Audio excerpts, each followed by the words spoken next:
നമുക്കിനിയും ജാഗ്രത കാണാം.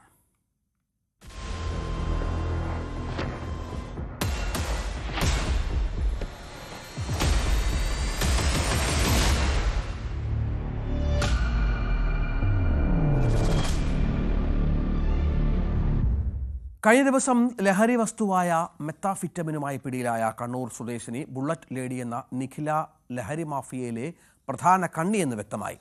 ബംഗളൂരുവിലേക്ക് ബുള്ളറ്റിൽ പോയി ലഹരി വസ്തുവുമായി മടങ്ങി വരുന്നതാണ് നിഖിലയുടെ രീതി. 2023 കഞ്ചാവ് വിൽക്കുന്നതിനിടെ എക്സൈസ് സംഘം ഇവരെ പിടികൂടിയിരുന്നു. ജയിൽ മോചിതയായതിന് പിന്നാലെ മയക്കുമരുന്ന് വിൽപ്പനയിൽ വീണ്ടും സജീവമാവുകയായിരുന്നു ഇവർ.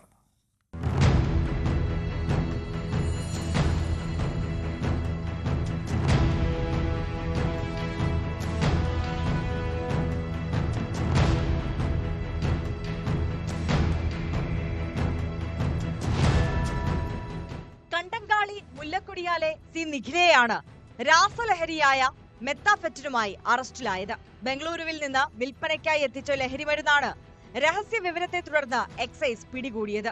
ബുള്ളറ്റിൽ പല സംസ്ഥാനങ്ങളിലൂടെയും സഞ്ചരിക്കുന്നതോടെയാണ് നിഖിലയ്ക്ക് ബുള്ളറ്റ് ലേഡി എന്ന പേര് ലഭിച്ചത്.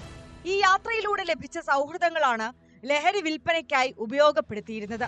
2023 2 കിലോ കഞ്ചാവുമായി യുവതിയെ എക്സൈസ് അറസ്റ്റ് ചെയ്യുകയും ഇതിലെ ശിക്ഷ കഴിഞ്ഞ് ഇറങ്ങിയ ശേഷമാണ് വീണ്ടും ലഹരി വിൽപ്പനയിൽ സജീവമായതും. കഴിഞ്ഞ ദിവസം തലശ്ശേരിയിൽ MDMAയുമായി യുവാവിനെ എക്സൈസ് അറസ്റ്റ് ചെയ്തിരുന്നു. കണ്ണൂർ ചിറക്കൽ സ്വദേശി ആകാശ് കുമാർ KP ആണ് 4.87 ഗ്രാം MDMAയുമായി പിടിയിലായത്. ബംഗളൂരുവിൽ നിന്നാണ് പ്രതി മയക്കുമരുന്ന് കടത്തിക്കൊണ്ടുവന്നത്.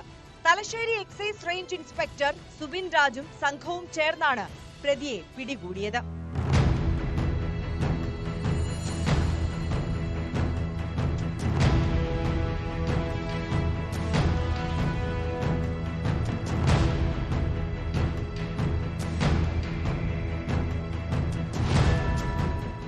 ന്യൂസ് 18 കണ്ണൂർ. ഇന്നലെ ചെങ്ങന്നൂരിൽ ചേട്ടനെ അനിയൻ കൊലപ്പെടുത്തിയ കുടുംബത്തിൽ ഇരുവരും തമ്മിലുള്ള കലഹം മുമ്പേ തുടങ്ങിയതാണെന്ന് സമീപവാസികൾ. ചെങ്ങന്നൂർ മെല്ലിലയിലാണ് ജ്യേഷ്ഠൻ പ്രസന്നനെ അനിയൻ പ്രസാദ് കഴുത്തിൽ കയർ മുറുക്കി കൊന്നത്. 1 വർഷം മുൻപ് ഇവരുടെ മറ്റൊരു സഹോദരൻ ജീവനൊടുക്കിയിരുന്നു. ആ കേസിനെക്കുറിച്ചും വിശദമായി അന്വേഷിക്കാനാണ് പോലീസ് നീക്കം.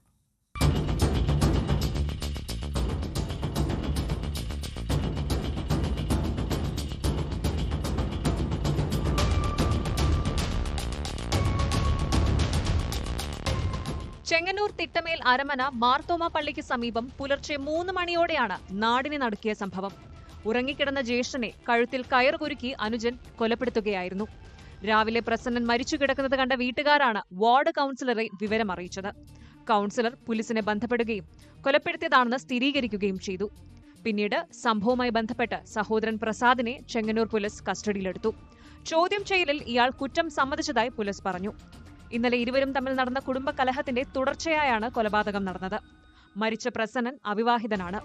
ജ്യേഷ്ഠനും അനുജനും തമ്മിൽ വഴക്ക് പതിവായിരുന്നുവെന്നാണ് പ്രദേശവാസികൾ പറയുന്നത്.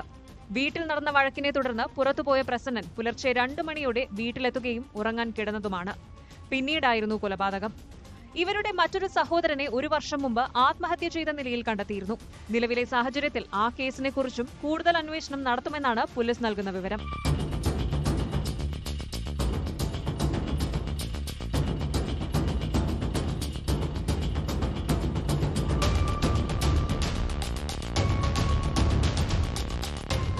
ന്യൂസ് 18 ആലപ്പുഴ. അട്ടപ്പാടിയിൽ അമ്മയെ തലക്കടിച്ചു കൊലപ്പെടുത്തിയ മകന് മാനസിക വെല്ലുവിളി ഉള്ളതായി പോലീസ്. അരളിക്കോണം സ്വദേശി 55-കാരിയായ രേഷിയാണ് കൊല്ലപ്പെട്ടത്. കഴിഞ്ഞ കുറച്ചു നാളുകളായി അമ്മയും മകനും തമ്മിൽ തർക്കങ്ങൾ ഉണ്ടായിരുന്നതായാണ് വിവരം.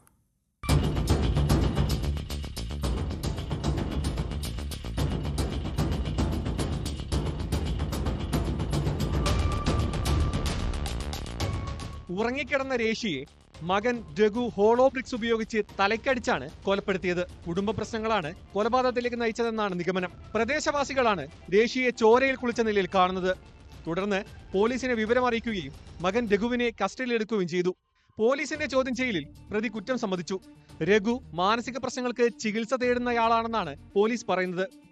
അന്വേഷണം പൂർത്തിയാക്കിയാലേ ഇക്കാര്യത്തിൽ വ്യക്തത വരൂ എന്നും പോലീസ് അറിയിച്ചു. ഇയാൾ ലഹരിക്ക് അടിമയാണോ എന്നും പോലീസ് അന്വേഷിക്കുന്നുണ്ട്. ഇങ്ങനെ അമ്മേനെ അടിച്ച് ആൾ കൊന്നെന്ന് പറഞ്ഞിട്ട് ഞങ്ങളെ കൂടെ അന്ന് കരഞ്ഞു വന്ന് വിളിച്ചിട്ട് പോകുമ്പോൾ ഞങ്ങൾ പോയി നോക്കുമ്പോൾ അമ്മയും മരിച്ചു. അപ്പോൾ ഇയാൾ ചാടിപ്പോയി. അപ്പോൾ ഞങ്ങൾ ഹോസ്പിറ്റലിലേക്ക് ഫോൺ വിളിക്കുമ്പോൾ അപ്പോൾ അവർ പോലീസുകാരും വന്ന് എല്ലാവരും ഡോക്ടർമാരും വന്ന് എല്ലാവരും വന്ന് കൊണ്ടുവന്ന് ഹോസ്പിറ്റലിലാക്കി വെച്ചിരിക്കുകയാണ്. കഴിഞ്ഞ കുറച്ചു നാളുകളായി അമ്മയും മകനും തമ്മിൽ തർക്കങ്ങൾ ഉണ്ടായിരുന്നതായാണ് വിവരം.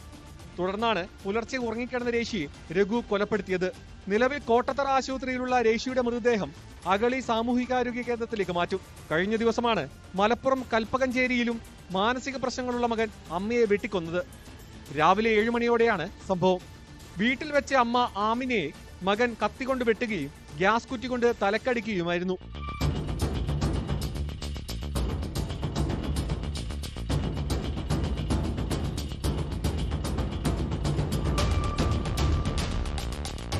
ന്യൂസ് 18 പാലക്കാട്.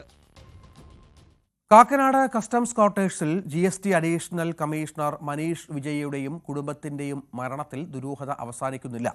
അമ്മയുടെ മരണശേഷം 4 മണിക്കൂർ കഴിഞ്ഞാണ് 2 മക്കളും ജീവനൊടുക്കിയത്. എന്നാൽ എന്തിന് ആത്മഹത്യ ചെയ്തു എന്ന കാര്യത്തിൽ വ്യക്തത വരുത്താൻ അന്വേഷണ സംഘത്തിന് ഇതുവരെ കഴിഞ്ഞിട്ടില്ല.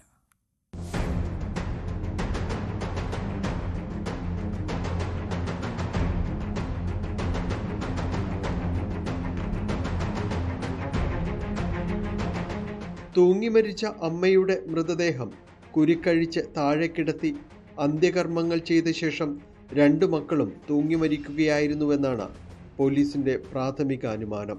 സഹോദരി ശാലിനിക്ക് തൂങ്ങാനുള്ള കുരുക്കിട്ട ശേഷം അതേ മാതൃകയിൽ മനീഷും കുരുക്കിട്ട് തൂങ്ങുകയായിരുന്നു. കടുത്ത പ്രമേഹ രോഗിയായിരുന്ന അമ്മ ശകുന്തളയ്ക്ക് അതിൻ്റെ അവശതകളുണ്ടായിരുന്നതായി വിദേശത്തു നിന്നും കഴിഞ്ഞ ദിവസം എത്തിയ മകൾ പ്രിയ വിജയ് പോലീസിന് മൊഴി നൽകിയിട്ടുണ്ട്. എന്നാൽ എന്തിന് ആത്മഹത്യ ചെയ്തു എന്ന കാര്യത്തിൽ വ്യക്തത വരുത്താൻ കഴിഞ്ഞിട്ടില്ല. പരീക്ഷാ ക്രമക്കേട് സംബന്ധിച്ച കാര്യത്തിലുള്ള CBI അന്വേഷണം ആത്മഹത്യയ്ക്ക് കാരണമായെന്ന നിഗമനത്തോട് മകൾ പ്രിയ യോജിക്കുന്നുമില്ല. അതേസമയം പരീക്ഷാ ക്രമക്കേടിലല്ല CBI അന്വേഷണം നടക്കുന്നതെന്ന വിവരവും പോലീസിന് ലഭിച്ചിട്ടുണ്ട്.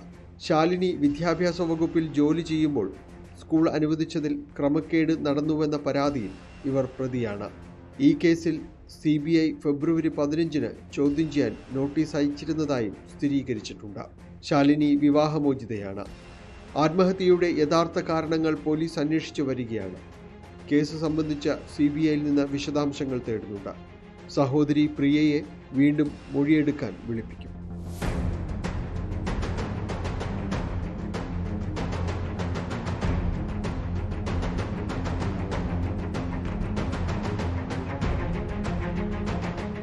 ന്യൂസ് 18 കൊച്ചി.